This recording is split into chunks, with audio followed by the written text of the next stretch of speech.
नमस्कार, मैं हूं तमन्ना और आप देख रहे हैं हमारी ये खास पेशकश जिसका नाम है सक्सेस स्पीक्स।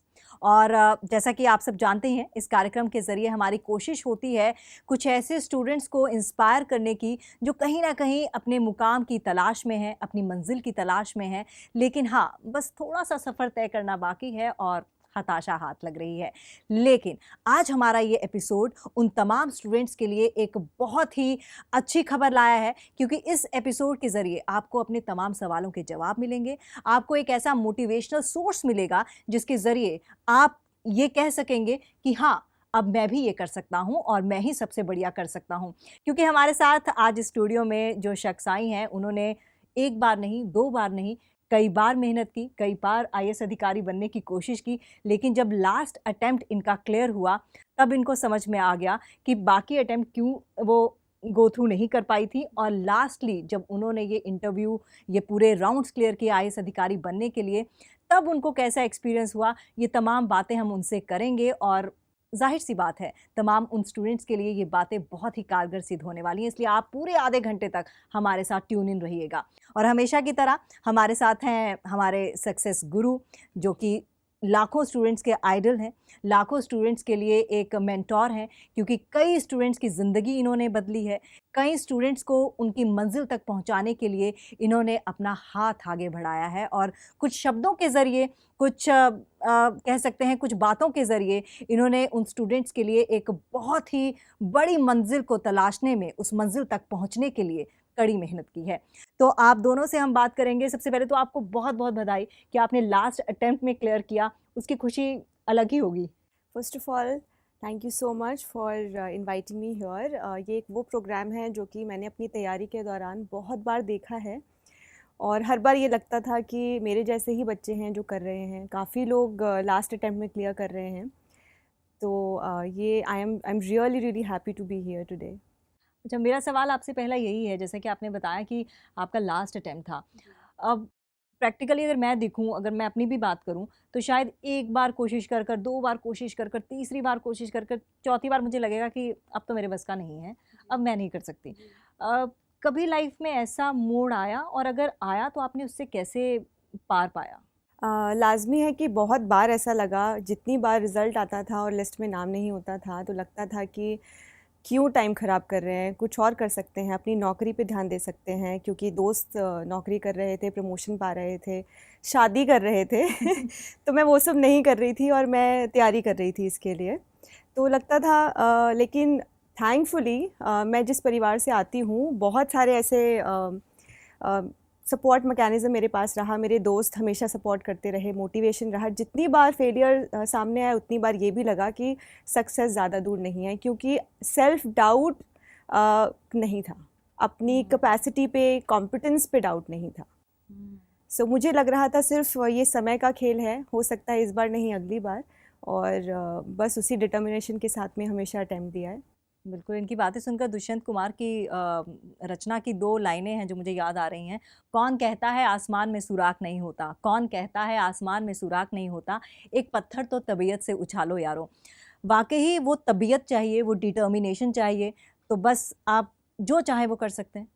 देखिए, सबसे बड़ी चीज़ रंजीता की इस बात पे ही आ रहा, वो कहता है कि अपने ऊपर डाउट नहीं था। कहती है समय की बात है, कोशिश जो है करने की बात है, लेकिन 6-6 अटेम्प्ट लेना कोई साधारण बात नहीं होती, वो भी कंटिन्यूअस, लगातार कोशिश करती जा रही हैं। तो उसके कारण से ये एक इरादा, पक्का इरादा का होना, वो बहुत बड़ी चीज़ है। और ये बहुत रेयर टाइप की स्टोरी थी। नॉर्मली 1-2-3 बार होते होते लोग छोड़ देते हैं कि मेरे बस का नहीं है। और ऑलरेडी जब ये जॉब में है, फैमिली बैकग्राउंड भी ठीक है, सपोर्ट भी है, तो ऐसी हालत में जैसे इसने बहुत ही अच्छे मूड में कहा कि लोग शादियां कर रहे थे, जॉब कर रहे थे, लेकिन मैं इसमें कुछ नहीं कर रही थी, मैं अपनी मंजिल की ओर लगी थी। तो ये एक डिटर्मिनेशन की बात होती है। और वो कुछ भी बड़ी चीज़ को हासिल करने में इंसान को ये ज़रूरी है कि उसके अंदर डिटर्मिनेशन कैसा है। और रंजीता इस मामले में बिल्कुल तैयार है और अब इंडियन पुलिस सर्विस में जा रही हैं। उस सर्विस में सबसे बड़े तो यही करेज और डिटर्मिनेशन की ज़रूरत इनको हमेशा पड़ेगी। हमें उम्मीद है कि बहुत ही कामयाब ऑफिसर बनेगी। Thank you so much sir, means a lot. Ranjita, आपसे एक सवाल करना चाहूँगी। ऑफ द कैमरा आपसे मेरी बात भी हो रही थी बहुत ज़्यादा। आईपीएस अधिकारी आप वर्दी पहनेंगी, अ, जब पुलिस की बात आती है, तो लगता है कि ऑब्वियसली आपको थोड़ा सा कड़क होना पड़ता है लोगों के साथ। लेकिन जिस तरह से मैं लोगों से मिल रही हूँ इस कार्यक्रम के ज़रिए, और मैं बहुत ज़्यादा थैंकफुल हूँ इस प्रोग्राम का, क्योंकि इस प्रोग्राम के ज़रिए मेरे तो बहुत मिथ क्लियर हुए हैं सर। और साथ ही साथ मैं सर से भी ये बात बोल रही थी, अगर कुछ एपिसोड्स पहले मैं आई होती तो शायद मैं भी शायद कुछ अच्छा, इससे भी अच्छा करती। तो आपका जिस तरह से आप स्माइल लेकर आपने ये 5 अटेम्प्ट भी क्लियर किए, स्माइल के साथ आप यहाँ पर बैठी भी हैं, तो आपको नहीं लगता कि आईपीएस बनने के लिए जब आप एक पुलिस लाइन में जाएंगी तो थोड़ा सा पर्सनालिटी को चेंज करना चाहिए, क्योंकि ये भी एक मिथ रहता है आपके दिमाग में? आपने खुद ही बोल दिया, ये एक मिथ है कि आपको आई थिंक बहुत ही कड़क रहना पड़ता है। आज हम स्मार्ट पुलिसिंग की बात कर रहे हैं।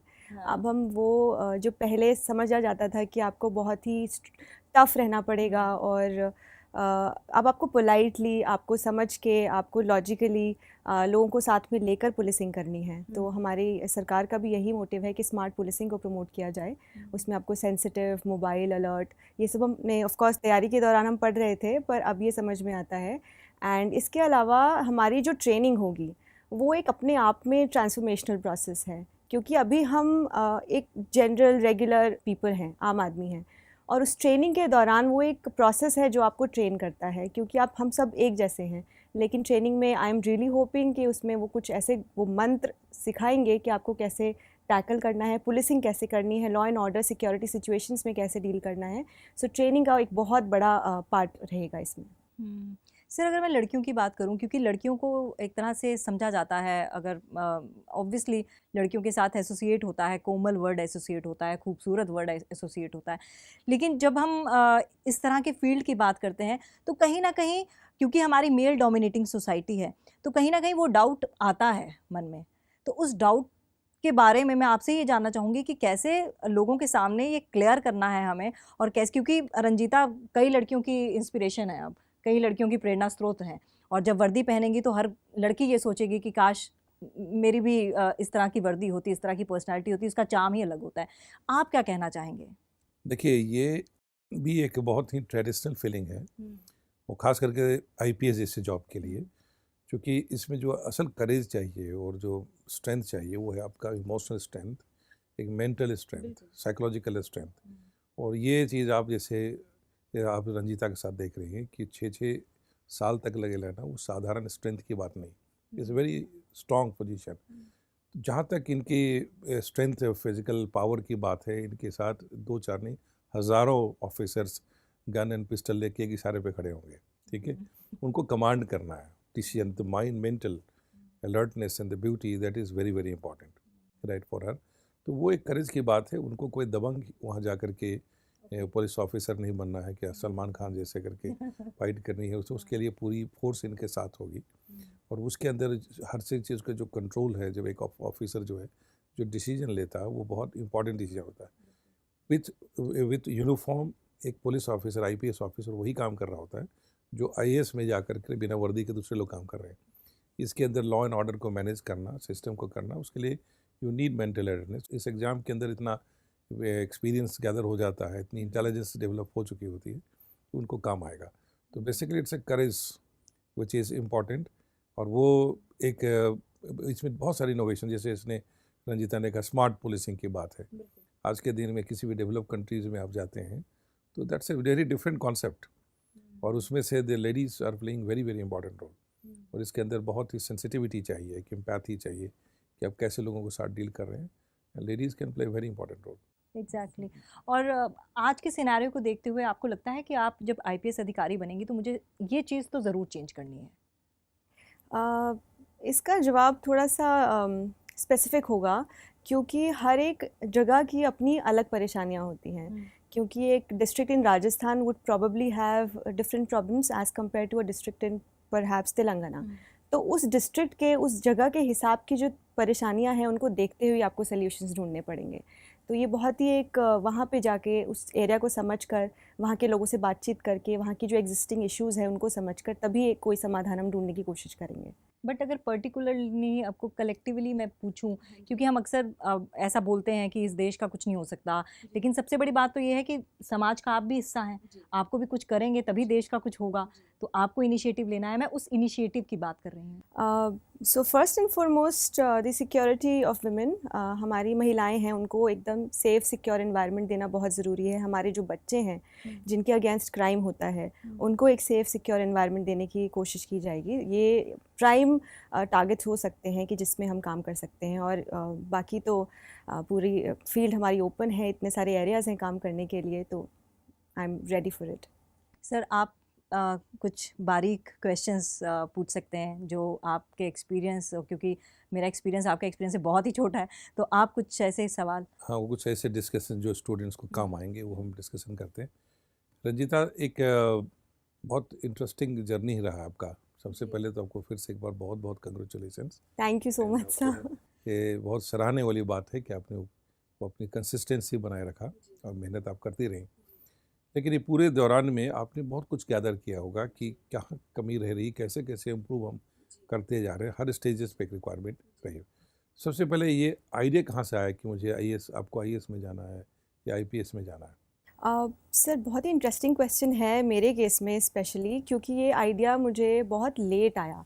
लोगों का बचपन का सपना होता है कि आईएएस अधिकारी बनना है या आईपीएस ऑफिसर बनना है। ये मैंने ऑलरेडी मैं 6-7 साल नौकरी कर चुकी थी कॉर्पोरेट सेक्टर में, तब मुझे लगा कि कुछ और बड़ा कर सकते हैं अपने पोटेंशियल को देखते हुए, क्योंकि अपनी जॉब में मैं काफ़ी अच्छा कर रही थी, प्रमोशंस मिल रहे थे, सब कुछ अच्छा जा रहा था, पर तब लगा कि कोई एक बड़ा प्लेटफॉर्म मिलना चाहिए। और तब एक रेगुलर इंडिविजुअल के लिए की तरह मैंने देखा कि मैं कौन से एग्ज़ाम्स दे सकती हूँ, क्योंकि हमारे देश में एग्ज़ाम एक ज़रिया है कि कुछ बड़ा करने के लिए। तो तब मुझे लगा कि कैट एक एग्ज़ाम है और एक यूपीएससी का एग्ज़ाम होता है, और मुझे लगा ये मेरी कॉम्पिटेंस के according this is what I can do. तब जाके आइडिया आया। और इसके अलावा मेरे आई वुड लाइक टू से कि पापा का बहुत ही बड़ा योगदान है इस आइडिया को फ्रक्टिफाई करने में। क्या करते हैं आपके फादर? उनका अपना बिजनेस है ट्रांसपोर्ट का। और रहती कहाँ हैं आप, कहाँ के रहने वाली हैं? फरीदाबाद की। मदर क्या करती हैं? अच्छा, तो एक घर में एक डिसीजन हुआ और फादर ने एक आइडिया को कॉन्क्रीटाइज किया आपके लिए। इंसेप्शन वहीं से हुआ था। पढ़ाई लिखाई आपने कैसे की, कहाँ से की? सर मैंने स्कूलिंग मेरी फरीदाबाद से हुई है, और मैंने ग्रेजुएशन इंग्लिश लिटरेचर में किया है स्कूल ऑफ ओपन लर्निंग से। अच्छा, तो साथ साथ में ओपन लर्निंग से करने का मतलब है आप जॉब कर रही थी? किस तरह की सर्विस कर रही थी आप? सर मैंने काफ़ी डाइवर्स रोल्स प्ले किए हैं। पहले मैंने एक एनालिस्ट का रोल किया है एक कॉर्पोरेट सेक्टर में टेक्नोलॉजी फर्म में। उसके अलावा मैंने एक रिपोर्टिंग एनालिस्ट का काम किया है। उसके बाद मैंने एक पब्लिक रिलेशंस का कोर्स किया था Indian institute of mass communication से, और उसके बाद मैंने एक उसी एरिया में पब्लिक रिलेशंस के एरिया में मैंने एक लॉ फर्म में काम किया। अच्छा, तो लगातार आप जॉब में बनी रही? 2016 तक मैं जॉब में थी, 2006 से 2016। मतलब आप रूटीन फॉर्मल एजुकेशन में ना हो करके आपने कई चीज़ों को करस्पॉन्डेंस इसको एक्सप्लोर किया, और तो जब आप जॉब कर रहे थे उसी समय आपके दिमाग में आया आइडिया? तो चलिए, मीडिया बैकग्राउंड की हैं मतलब आप, और मीडिया से रिलेटेड मेरे कई सवाल हैं। और कहा जाता है कि मीडिया लाइन जो होती है वो ग्लैमर की लाइन होती है, तो इस और भी हम जाएंगे और साथ ही साथ आपके बारे में भी पूछेंगे कि वो लाइन छोड़कर आपने आईएएस की तरफ रुख किया, उसका क्या बड़ा रीज़न था। लेकिन एक ब्रेक का वक्त हो चला है, एक छोटा सा ब्रेक लेंगे, ब्रेक के बाद तुरंत हाजिर होंगे। बने रहिए हमारे साथ।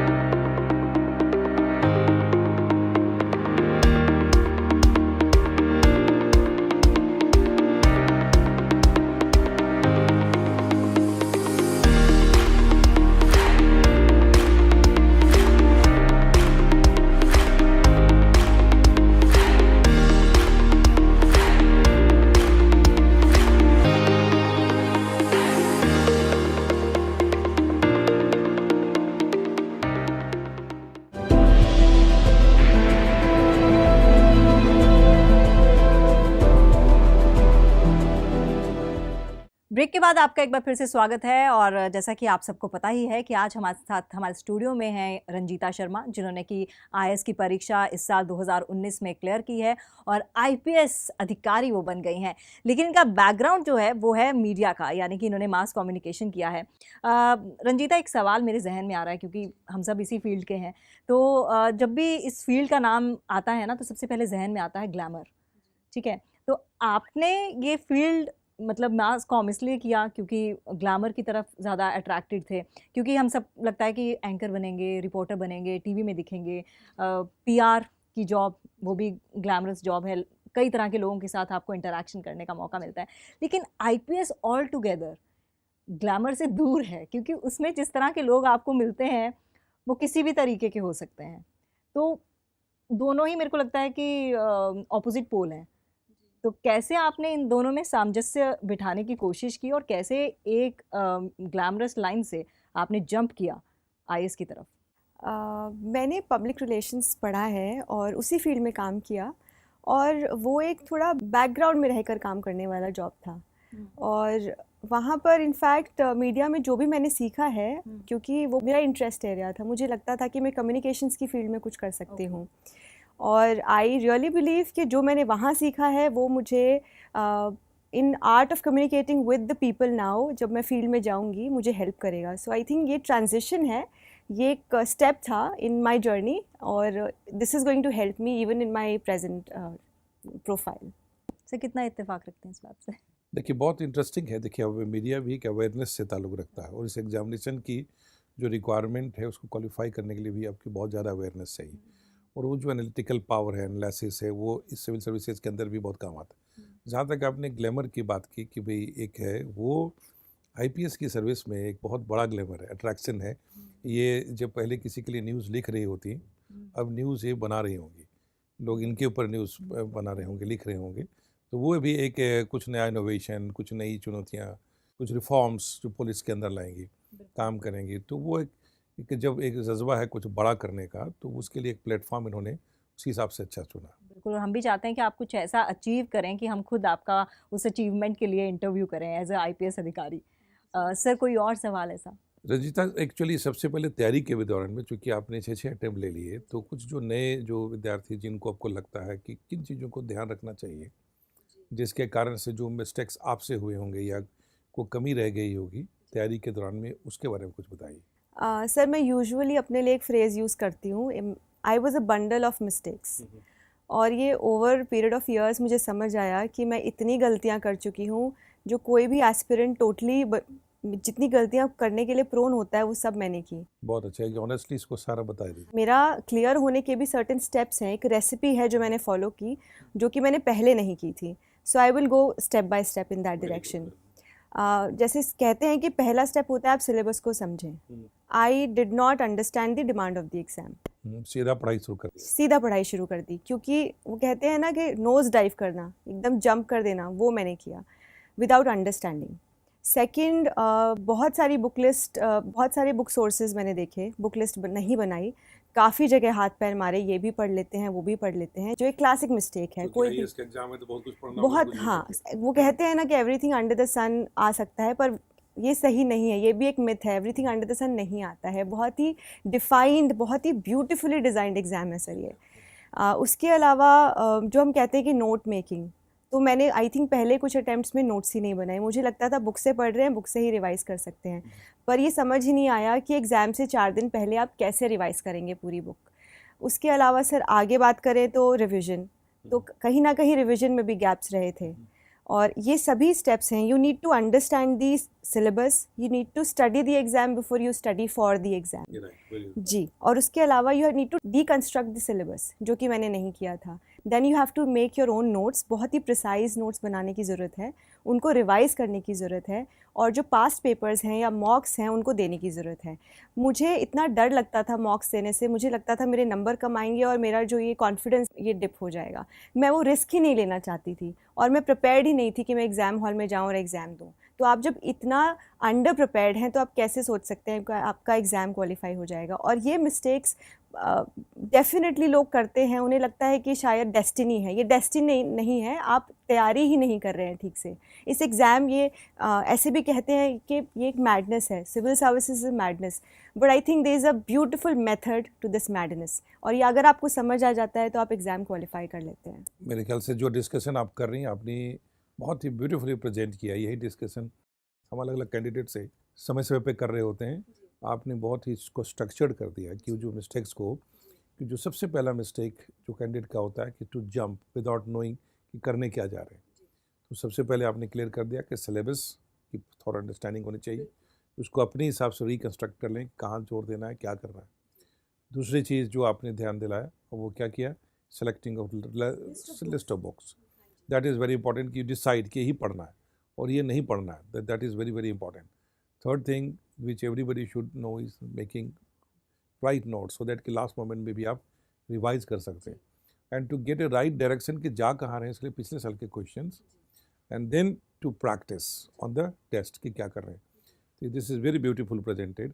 तो आपने ये सारी चीज़ें मेरे ख्याल से लास्ट अटेम्प्ट तक आते थे आपने सारे करेक्ट कर लिए। मैंने करेक्ट की और मैंने इंश्योर किया कि इस बार कोई भी गड़बड़ नहीं करनी है। ये सारी चीज़ें, ये जो मेथड है, ये मुझे जब भी समझ में आया मैंने इस पे काम किया, और आई थिंक यही रीज़न है। ऑफ कोर्स पेरेंट्स का सपोर्ट, भगवान की असीम कृपा, वो सब ज़रूरी है, लेकिन उसके अलावा आपको एक अमाउंट ऑफ हार्ड वर्क करने की बहुत ज़रूरत है, कंसिस्टेंसी ज़रूरी, आपको डिसिप्लिन बहुत ज़रूरी है इसमें। आपको इंश्योर करना है कि आप सेम टाइम पे रोज़ पढ़ रहे हैं, एग्ज़ाम जब होना है उसी टाइम पर आप मॉक दे रहे हैं, ताकि आपकी खुद की रिदम एक सेट हो जाए।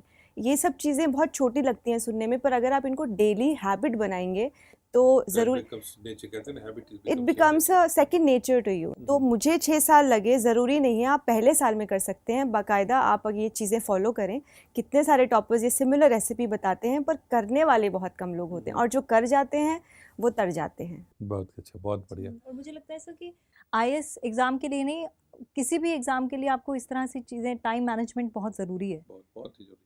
अब हम टाइम मैनेजमेंट की थोड़ा चर्चा करते हैं, क्योंकि इस एग्ज़ाम में बहुत सारे मिथ हैं कि घंटों घंटों पढ़ना है, करना है, और कुछ सब पूरी दुनिया को छोड़ करके सब पढ़ाई करनी है। तो उसके हिसाब से जो एक टाइम मैनेजमेंट है, this is very crucial thing, इस एग्ज़ाम में भी और सर्विस में भी जाने के बाद ज़रूरत पड़ती है। तो आपने अपने टाइम को कैसे स्ट्रक्चर, कितने घंटे की पढ़ाई कंसिस्टेंटली अब कर पाते थे? सर 2016 तक जब मैं जॉब कर रही थी, तब मैं लगभग 3-4 घंटे देती थी पढ़ाई को। उसके बाद में क्योंकि डेडिकेटेड था तो मैं इजीली 7-8 घंटे, but I would still say कि नंबर ऑफ आवर्स मैटर ही नहीं करते हैं, उन घंटों में आप क्या कर रहे हैं वो मैटर करता है। क्वालिटी क्या है? क्वालिटेटिवली आप कितना पढ़ रहे हैं, आपका दिमाग डिस्ट्रैक्टेड है या आप फोकस्ड हैं, आप वहाँ पर अटेंशन आपकी है कि नहीं, क्योंकि हम यूजुअली बहुत डिस्ट्रैक्टेड रहते हैं, और आजकल तो सोर्सेज भी बहुत हैं आपको डिस्ट्रैक्ट करने के लिए। तो वो क्वालिटेटिवली अगर आप 7-8 घंटे दे रहे हैं, और ये आपके एप्टीट्यूड पे डिपेंड करता है, हो सकता है कि आप बहुत जल्दी चीज़ें ग्रैब करते हो और दूसरा कोई इंसान है उसको ज़्यादा टाइम लगता हो, ये बहुत इंडिविजुअल, हर पर्सन की अपनी एक रिक्वायरमेंट है, लेकिन इसमें अब ये होता है कि balancing the time, like GS में कितना टाइम देना है, ऑप्शनल में कितना टाइम देना है, उसको आपने कुछ बैलेंस भी किया कि कितने कैसे? सर ये क्योंकि ऑप्शनल बहुत ही इंपॉर्टेंट है, ऑप्शनल आपकी इनफैक्ट रैंक भी डिसाइड कर सकता है, तो इसीलिए आपको इक्वल एम्फेसिस ऑप्शनल को देना चाहिए। तो मैंने तो डिवाइड किया था अपना दिन कि मैं आधे दिन जनरल स्टडीज़ पढ़ती थी और आधे दिन ऑप्शनल की आंसर राइटिंग प्रैक्टिस करती थी। दोनों को बराबर टाइम दिया।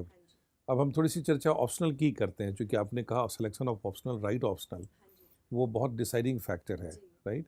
तो चूंकि आपका बैकग्राउंड इंग्लिश लिटरेचर का है, आप इसे मास मीडिया के फील्ड से हैं, बट आपने सब्जेक्ट सोशियोलॉजी लिया, कारण क्या था? सर इससे पहले ये एक मिस्टेक मैं बताना भूल गई थी, चॉइस ऑफ ऑप्शनल एक बहुत बड़ी मिस्टेक है, काफ़ी लोग कर जाते हैं, तो ये भी ज़रूरी है कि आप अपना इंटरेस्ट एरिया देखें, क्योंकि फिर आसान हो जाता है। और सोशियोलॉजी को मैंने इसलिए चूज़ किया क्योंकि जब मैंने सिलेबस देखा, I felt a natural inclination, क्योंकि मैं मीडिया ऑलरेडी पढ़ के आई थी, तो इसमें सोशल इश्यूज़ ही यूजुअली कवर होते हैं। थिंकर्स का पार्ट, थियोरी पार्ट है, लेकिन largely gender related issue, caste issue, जो हम सोसाइटी में आमतौर पर देखते हैं, वो इश्यूज़ कवर होते हैं। So purely on basis of interest मैंने ये ऑप्शन लिया था, एंड थैंकफुली इसका स्कोर भी अच्छा आ रहा था, तो सोने पे सुहागा हो गया। अच्छा, एक सवाल सर मेरा भी है। जिस तरह से आपने टाइम मैनेजमेंट की बात की और आपने कहा कि इतने आवर्स ज़रूरी नहीं है पढ़ो, आपको क्वालिटी टाइम देना है, लेकिन कहते हैं कि कुछ पाने के लिए कुछ खोना पड़ता है। तो आपको लगता है कि आपने इस दौरान कुछ चीज़ें मिस कर दी अपनी लाइफ में, फ्रीकिंग विद फ्रेंड्स या कुछ इस तरह की चीज़ें मिस कर दी? ये प्रायोरिटी पे डिपेंड करता है। उस टाइम पर ऐसा जब तैयारी चल रही थी तो लग रहा था कि मेरा ध्येय है ये मेरा मोटिव है, मेरा गोल है, मुझे यही करना है, तो वो चीज़ें इतनी मैटर नहीं की। मैंने I was socially cut off, voluntarily मैंने डेफिनेटली सोशली कट ऑफ किया था। काफ़ी सारे फैमिली फंक्शंस होते थे जिन पे मैं जाती ही नहीं थी। लेकिन और ये डिसिप्लिन के लिए भी ज़रूरी है, क्योंकि आप अगर कहीं जा रहे हैं तो आप नेचुरल है कि आप थोड़ा डिस्ट्रैक्ट हो ही जाएंगे। तो अपने लिए आप अगर प्रायोरिटाइज़ करते हैं तो I think it becomes really easy, और ये कुछ मिस नहीं हुआ है। Life is definitely out there for you to live. It depends on priority what is he telling कि हम चाहते क्या है। और क्योंकि किसी को अपनी काम सीरियस कर करके कोई मकसद पा करके उसमें फन लगता है, किसको टाइम वेस्ट करके अच्छा लगता है। तो आप see has been spending investing time. बाकी और जिन जो फैमिली फंक्शंस आपने मिस किए होंगे वो फैमिली वाले आज आप पे फख्र कर रहे होंगे। सब फिर वापस सब उस क्वेश्चन पे आते हैं कि जो सोशियोलॉजी ऑप्शन लिया, तो वो पहले क्या शुरू से आपने सोशियोलॉजी रखा था? सर मैंने सबसे पहले पब्लिक एडमिनिस्ट्रेशन लिया था। हाँ बाकी जी, attempts में फिर सोशियोलॉजी लिया था। तो सोशियोलॉजी एक ऑप्शनल सिलेक्शन में आपके हिसाब से किन बातों का ध्यान रखना चाहिए? सर सोशियोलॉजी अगर आप लेते हैं तो आपका अगर आप जनरली इंटरेस्टेड है सोशल इश्यूज़ को लेकर, और ये जो ऑप्शन है ये आपको जीएस में भी काफ़ी हेल्प करता है। इनफैक्ट मेरा जो एसए का स्कोर मुझे आया है, आई थिंक लार्जली वो इसीलिए आया है क्योंकि मैंने सोशियोलॉजी अच्छे से पढ़ी थी। अच्छा, तो वो आपको काम आया बहुत। वो जीएस में आपको रियली हेल्प करेगा, और बहुत ही जनरल सा सब्जेक्ट है, कुछ भी ऐसे टेक्निकली नहीं है इसमें। और अगर आप करंट अफेयर्स अच्छे से पढ़ते हैं, न्यूज़पेपर अच्छे से पढ़ते हैं, इंटरेस्ट है, तो आप इजीली टैकल कर लेंगे। कुछ फंडामेंटल बुक जिससे कि जिसने पहली बार सोशियोलॉजी पढ़ना है या आपने पढ़ी हो, तो कैसे स्टार्ट किया आपने? सर मैंने नोट्स लिए थे। मेरे एक बहुत ही खास दोस्त हैं, उन्होंने सोशियोलॉजी से ही क्लियर किया था, तो मैंने उन्हीं के नोट्स लिए थे। हाँ जी, तो ये मेरा काम काफ़ी आसान हो गया था। और उसके ऊपर फिर मैंने बिल्ड किया था। मैंने काफ़ी इंटरनेट का यूज़ किया था अपने नोट्स को और रिच करने के लिए। हर लंबे से एक स्टैंडर्ड बुक है इसकी, और कुछ पेपर 2 के लिए भी स्टैंडर्ड बुक्स हैं सर, जैसे योगेंद्र सिंह की है, और सिमिलरली जो स्टैंडर्ड बुक्स है उसका पेपर 1 और पेपर 2 के बीच में जब आंसर आप लिखते हैं, क्या दोनों को अपने बैलेंस करते हुए आंसर दिया, कैसे दिया? सर ये भी इंटरेस्टिंग है, क्योंकि पेपर 1 कहते हैं कि थियोरेटिकल होता है ओरिएंटेशन उसका, पर इस साल जो एग्ज़ाम टेस्ट आया था उसमें क्वेश्चंस काफ़ी करंट ओरिएंटेड थे, जो कि हम यूजुअली पेपर 2 में देखते हैं। तो आपको आई थिंक अगर आपने दोनों पेपर अच्छे से प्रिपेयर किए हैं तो आपको कठिनाई नहीं होगी, और उसके हिसाब से बैलेंस नेचुरली हो जाएगा। अगर आपने आंसर राइटिंग प्रैक्टिस की है तो वो अपने आप बैलेंस हो जाएगा। तो चलिए यहाँ पर बैलेंस की सर बात कर रहे हैं, ब्रेक का वक्त हो गया है। ब्रेक के बाद इसी बैलेंस की बात करेंगे और बैलेंस की बात करेंगे smart work versus hard work की भी। आप मेरे साथ बने रहिए, ब्रेक के लिए रुक रहे हैं।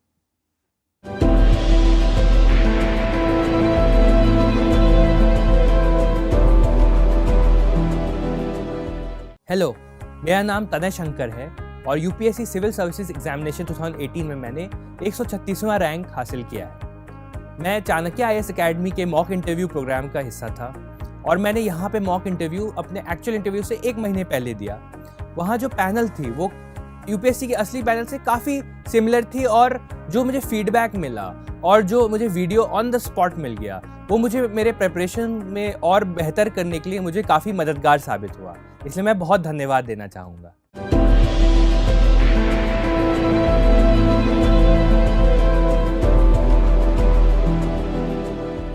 ब्रेक के बाद आपका एक बार फिर से स्वागत है सक्सेस स्पीक्स में, और आज हमारे साथ हमारी मेहमान है रंजीता शर्मा, जो कि आईपीएस अधिकारी हैं। और कैसा लग रहा है सुन के आईपीएस अधिकारी? बहुत अच्छा लग रहा है। Ecstasy, it's really a feeling of absolute thrill and excitement. और एक्साइटमेंट थ्रिल की हम बात कर रहे हैं, और मैंने ब्रेक पर जाने से पहले बात की थी बैलेंस हार्ड वर्क और स्मार्ट वर्क में। इम्पॉर्टेंट है दोनों? बिल्कुल इम्पॉर्टेंट है। हाँ, मतलब मुझे लगता है मैंने पहले कुछ अटेम्प्ट्स में हार्ड वर्क तो बहुत किया सर, मतलब वो स्मार्ट वर्क की कमी रह गई, क्योंकि स्ट्रैटेजी नहीं समझी, दिमाग से ज़्यादा इस्तेमाल इस चीज़ में नहीं किया कि डिमांड क्या है एग्ज़ाम की, नेचर क्या है, तो वहाँ थोड़ा गैप रहा। इसीलिए आई थिंक लास्ट तक आते आते वो जो सामंजस्य है, वो ब्लेंड है, वो आई थिंक ठीक हो गया, और थैंकफुली इट वर्क। इसको थोड़ा डिस्कस करते हैं कि जो स्मार्ट वर्क है जिसको हम कह रहे हैं, जी, जो ऑडियंस के लिए भी काम आएगा, कि एक तो हार्ड वर्क है जो आपने स्टार्टिंग में बोला जो मर्जी आई किताबें उठ के पढ़ना शुरू कर दिया, जी। सिलेबस पे कूद पड़े। जी। तो आपने पहले तो स्ट्रक्चर दे दिया कि नहीं, प्रॉपरली सिलेबस को समझना, क्वेश्चन को समझना, वो अपनी गलतियों से उस स्मार्ट वर्क का बेसिक ग्लिम्सेस तो आपने दे दिया, बट फिर भी कुछ आप ऐड करके बताइए कि स्मार्ट वर्क से आपका क्या मतलब है। सर स्मार्ट वर्क यही होगा कि आपको समझना है कि एग्ज़ाम आपसे क्या चाह रहा है। आपको अगर डिफ़िकल्टी है खुद ये एक्सप्लोर करने में, तो कितने सारे टॉपर्स, अब तो रिसोर्सेज इतने हैं अवेलेबल कि आप देख सकते हैं कि जो ऑलरेडी सक्सेसफुल है तो उन्होंने क्या मंत्र इस्तेमाल किया था, उन्होंने कौन सी बुक्स यूज़ की थी, उन्होंने कैसे स्टडी किया था। ये सब आप अगर देखेंगे तो आपका रास्ता थोड़ा आसान हो जाएगा, क्योंकि ऑलरेडी आप देख रहे हैं, एग्जाम्पल्स को देख रहे हैं जिन्होंने किया है ये आपसे पहले। तो स्मार्ट वर्क यही होगा कि आप डिकोड करें कि व्हाट रियली वर्क्स।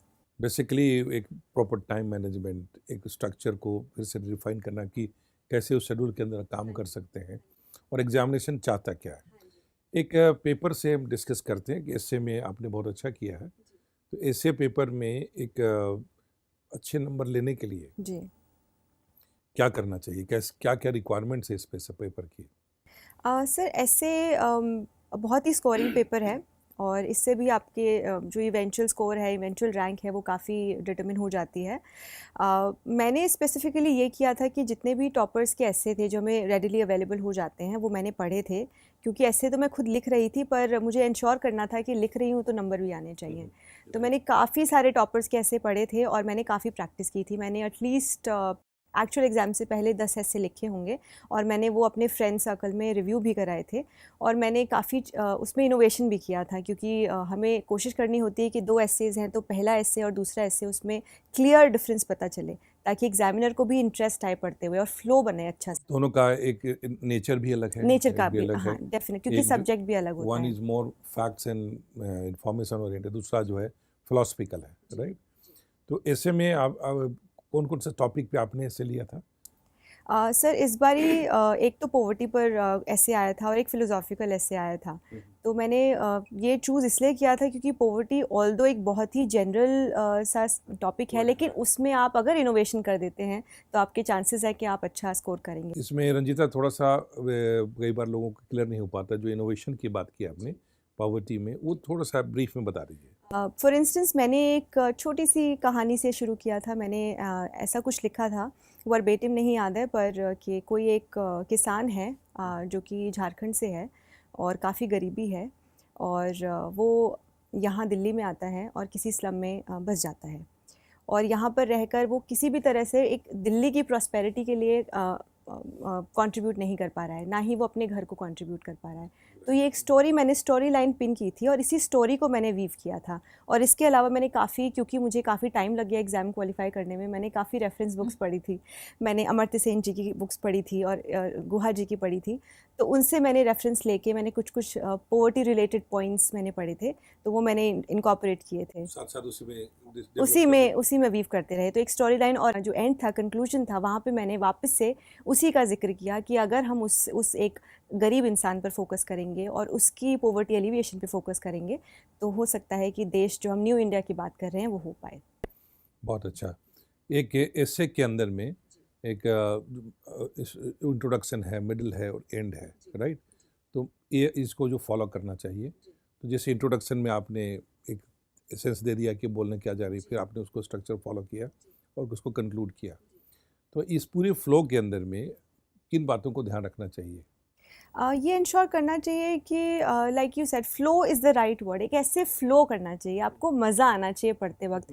एक पहला जो पैराग्राफ है, it should naturally organically link to the second paragraph, और उसमें आप, क्योंकि आप इंट्रोडक्शन दे रहे हैं, वो एक स्नैपशॉट है कि आप लिखने क्या वाले हैं। बॉडी में आप उसको एक्सपैंड करते हैं, आप पहले उसकी फॉर इंस्टेंस अगर पॉवर्टी की बात कर रहे हैं तो आप क्यों है उसके रीजंस आप लिस्ट डाउन करेंगे। सेकेंडली आप फिर बताएंगे नेक्स्ट पैराग्राफ में कि क्या सोल्यूशंस हो सकते हैं, सोल्यूशंस भी कितने एंगल से सोल्यूशंस हो सकते हैं, कि सोसाइटी क्या कर सकती है, मीडिया क्या कर सकता है, बिजनेस हाउसेस क्या कर सकते हैं, और सरकार के क्या इनिशिएटिव है, वो हम टुवर्ड्स द एंड बता सकते हैं। और उसके जो अंत में हम ऑफ कोर्स ये लिख सकते हैं कि अगर ये सब मिलकर एक साथ काम करेंगे तो आप कंक्लूड कर सकते हैं कि जो हमारा फ्यूचरिस्टिक, जो हम आने वाले भारत की बात कर रहे हैं कि सर्वश्रेष्ठ हम एक देश बनने की कोशिश कर रहे हैं, तो उसमें ये सारे जो एफर्ट्स हैं सबके मिलके कैसे हमें आगे ले जा सकते हैं। सर, एक सवाल मेरा आप दोनों से है। जैसे आपने कहा कि सर्वश्रेष्ठ भारत की हम बात कर रहे हैं, आजकल यूट्यूब में ऐसे कई वीडियोस आते हैं जिसमें बताया जाता है कि जब आप आईएएस का तमाम एग्ज़ाम्स क्लियर कर लेते हैं और लास्ट राउंड आपका इंटरव्यू आता है, तो उसमें बताते हैं कि किस तरह के सवाल पूछे जाते हैं। तो एक इंटरव्यू मैं भी देख रही थी, तो उसमें उस लड़की से कई सवाल किए जा रहे थे, लेकिन ये मैंने वहाँ से पता लगाया, मतलब जहाँ तक मुझे समझ में आया कि शायद इन क्वेश्चंस के आंसर वही दे सकता है, या तो वो उस चीज़ से गुजरा है, एक्सपीरियंस किया है, या फिर उसने पहले से ये सोचा है कि अगर मैं आईपीएस अधिकारी बन जाता हूँ या फिर मैं इस रैंक में चला जाता हूँ, तो मैं इस देश के लिए या फिर इस समाज के लिए ये कंट्रीब्यूशन करूँगा। प्रेजेंस ऑफ माइंड ऑब्वियसली बहुत इंपॉर्टेंट है उस वक्त, लेकिन मैं यही पूछना चाहती हूँ कि उस वक्त क्या चल रहा होता है इंटरव्यू देने वाले के दिमाग में और लेने वाले के दिमाग में? क्या वाकई ही एक्सपीरियंस मैटर करता है और उस चीज़ से आपको गो थ्रू होना पड़ता है? रंजीता बताएंगी पहले। मुझे लगता है कि इंटरव्यू, ये मेरी अंडरस्टैंडिंग है, मैंने एक ही बार इंटरव्यू दिया है बट मुझे ये समझ में आया है कि वो देखते हैं कि आप कितने सेंसिटाइज्ड हैं मैटर्स को लेके। फर्स्ट हैंड नॉलेज आप सब चीज़ों की नहीं रख सकते हैं। ज़रूरी है कि आप एक एम्पैथी डेवलप करें इश्यूज़ को लेकर, एक नेचुरल आप एनालिसिस डेवलप करें, जो कि ओवर द ईयर्स हो जाता है अगर आपने ये चीज़ें पढ़ी हैं तैयारी के दौरान। तो आप इश्यूज़ को लेकर थोड़े से अवेयर हो जाते हैं और इसीलिए आप आंसर भी ऑफ कोर्स बेटर दे पाते हैं क्योंकि आपने इतना पढ़ा है उस चीज़ के बारे में। तो ये सेंसिटाइजेशन का इशू है, आप अगर सेंसिटिव हैं उस चीज़ को लेकर तो आप आंसर कर पाएंगे। देखिए, सबसे पहले जैसे इसने कहा कि सब्जेक्ट की तैयारी के दौरान में एक तो मल्टीपल सब्जेक्ट्स पढ़ाए जाते हैं। तो ये सब्जेक्ट इसलिए पढ़ाए जाते हैं ताकि एक कैंडिडेट को एज ए स्पेशलिस्ट नहीं पढ़ना। जनरल स्टडीज़ के लेवल में इतने सारे सब्जेक्ट हैं, ज्योग्राफी, हिस्ट्री, साइंस, सब कुछ पढ़ाया जाता है, वो भी 10+2 लेवल का। फिर एक ऑप्शनल सब्जेक्ट के स्पेशलाइजेशन के हिसाब से भी निकल जाता है। तो इसको एक अप्रोच है जिसको कहते हैं vertical and lateral thinking approach, कि एक कोई समस्या है तो पढ़ने के बाद एक कैंडिडेट ने कैसे उसको इंटरलाइज किया, बाद में तो प्रैक्टिकल लाइफ में आने के बाद उसको यूज़ करेंगे, लेकिन अभी उनका इतना इवॉल्व कर जाते हैं ताकि वो एक ही मैटर को जब सॉल्यूशन देने की बात आती है तो कई एंगल से उस पर सोच सकते हैं। तो देखते हैं कितनी आप एम्पैथिक ढंग से, सेंसिटिव ढंग से उस मैटर को समझे। और जब प्रॉब्लम सॉल्विंग एटीट्यूड चेक करना है, डिसीजन मेकिंग करना है, ये कोई विजन है, लीडरशिप ट्रेड्स हैं, तो ये सारे जो ट्रेड्स हैं सिविल सर्विसेज के जो आगे काम आने वाले हैं, उसके हिसाब से कैंडिडेट कितना रिव्यू कर सकता है, ऑनेस्टी, इंटीग्रिटी कितनी है ना। सर, लेकिन मेरा सवाल ये है, क्योंकि मैंने भी यूट्यूब के ज़रिए ही देखा है कि एक सिचुएशन में डालते हैं वो लोग कि अगर ऐसा हो जाए तो फिर आप कैसे करेंगे। तो वो सिचुएशन के हिसाब से जब आप आंसर देते हैं तो ज़रूरी नहीं है कि जो आंसर आप दे रहे हैं वो उनको ठीक लगे। तो वो मैं आपसे टेक्निक जानना चाहती हूँ। देखिए, ठीक लगने की जो बात होती है, यदि वो चीज़ें कन्विंसिंग होती है तो एक तो बोर्ड में 5 लोग बैठे हुए हैं, तो there is a sense of judgement. यदि एक पर्सन उसमें बायस्ड हो रहा है या फिक्स्ड भी हो रहा है, तो बाद में इंटरव्यू जब ख़त्म होता है तो लोग डिस्कस करते हैं कि आपने जो सवाल पूछा था आपकी क्या राय है। तो मान लीजिए बोर्ड मेंबर ने कहा नहीं, मैं कन्विंस नहीं हूँ, तो 4 लोग और भी उस सवाल में डिस्कशन करते हैं कि नहीं, आपने पूछा लेकिन जो कैंडिडेट है उसने इस तरह से जवाब दिया, तो ये कन्विंसिंग है। तो कई बार उस चीज़ को ऐसे करेक्ट इंटरव्यू के बाद किया जाता है। बट मोर इम्पॉर्टेंट इज़ कि एग्रीइंग तब डिपेंड, क्योंकि कैंडिडेट जब ये जेन्युइनली ठीक से मेहनत करके गया है तो इतना इवॉल्व कर जाता है कि जो भी जवाब है, यदि ब्लफ नहीं करना है उसको, बिकॉज उसको सीधा ऑप्शन है, यदि आपको आंसर नहीं आता है तो आप सीधे मना करिए कि आई एम सॉरी सर, मैं इसमें कोई कमेंट करने की पोजीशन में नहीं हूँ, sorry sir, I don't know answer. But यदि आप अटेम्प्ट कर रहे हैं तो इसका मतलब है कि आप हर तरह से रेडी हैं और आपका आंसर जो है कन्विंसिंग होगा, तभी आप अटेम्प्ट करिए।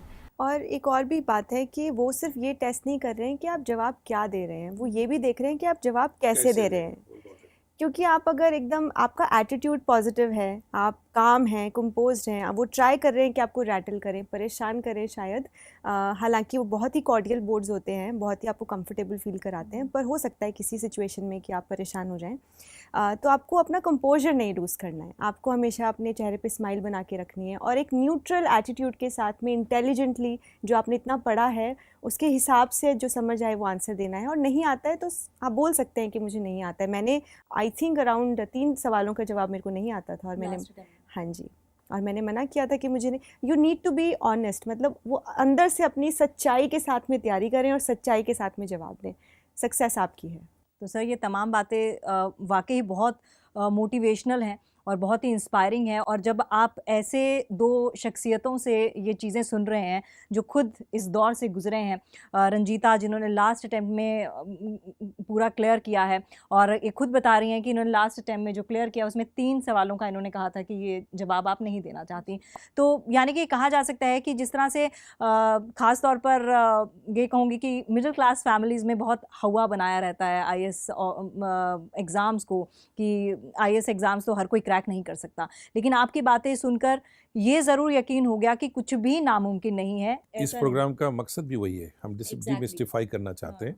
सक्सेस स्पीक्स का इसलिए पॉपुलर हो रहा है प्रोग्राम इतना ज़्यादा। बिल्कुल। और मैं चाहती हूँ कि अगर आप अपना फीडबैक दे सकें, अगर आपको भी लगता है कुछ ऐसे सवाल आपके जहन में चल रहे हैं जो आपको जिसका जवाब नहीं मिल पा रहा है, तो आप हमसे कांटेक्ट कर सकते हैं, आप हमसे पूछ सकते हैं कि कौन कौन से सवाल हैं जो हम हमारे सक्सेस गुरु से पूछना चाहते हैं, या फिर कोई भी शख्सियत, रंजीता जैसी शख्सियत हमारे स्टूडियो में आती हैं तो अपने एक्सपीरियंस को शेयर करना चाहती हैं। हमें बहुत अच्छा लगेगा अगर आप इस तरह की इन्वॉल्वमेंट हमारे प्रोग्राम के ज़रिए करते हैं।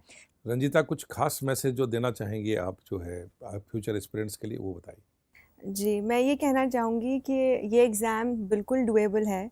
बहुत ही साधारण से बैकग्राउंड वाले बच्चे ही क्लियर करते हैं हर साल। मैं भी एक बहुत ही रेगुलर बैकग्राउंड से हूँ।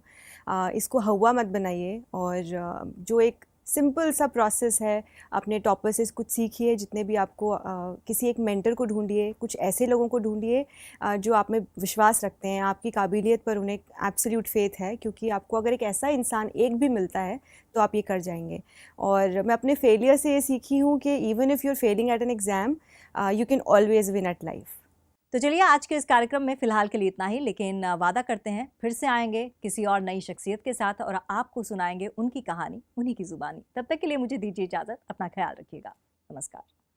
Don't forget to like, share and subscribe to our channel and press the bell icon to never miss an update.